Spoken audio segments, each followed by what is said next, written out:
Do you go out of your way to meet the expectations of your family, your spouse, your parents, your siblings, your friends, even your boss? And do you feel guilty if you manage to say no to any of them? Because they are your family and you should always be there for them. And you should never say no to your boss because he's your boss. You should prove yourself.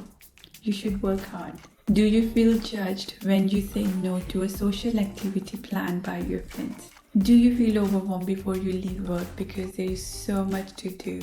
Everyone is waiting for you at home. Do you feel it's always you putting an effort to plan annual family holidays? If this is you, then my friend, you are a people pleaser. Think of you when you was a child. You was trained to say yes, thank you, yes please. But it was never expected from you to say no. That's fine, I was one too. We all are work in progress.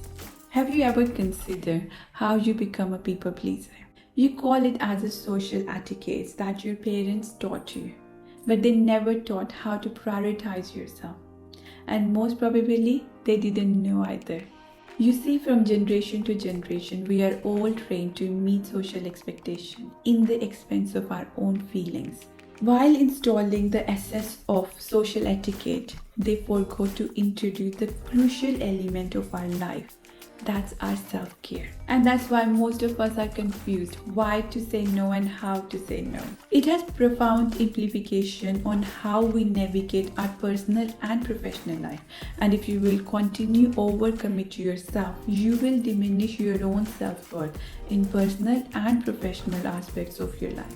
It's not about declining an invitation or a request. It's about affirming your values, respecting your limits, and making choices that align with your well-being.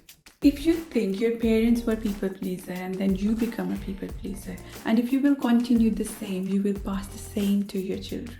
So stop now. I will ask you to do these 3 things before you say yes to any of the requests. Number 1, pause before you say yes, because most of the time we say yes in an autopilot.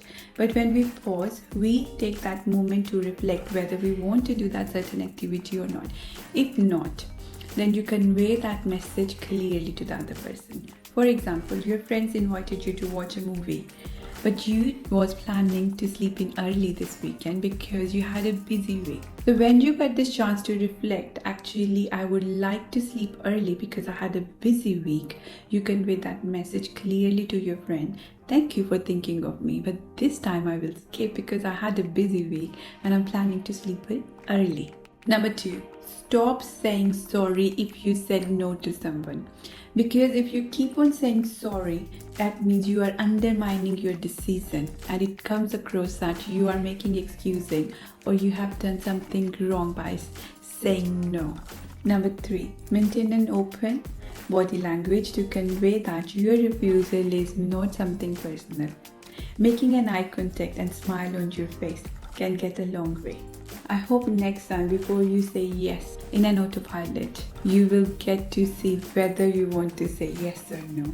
And I hope you will convey your true feeling to your loved one without feeling guilty. You can do that because you are doing this for yourself and your future generation. It's okay to say no.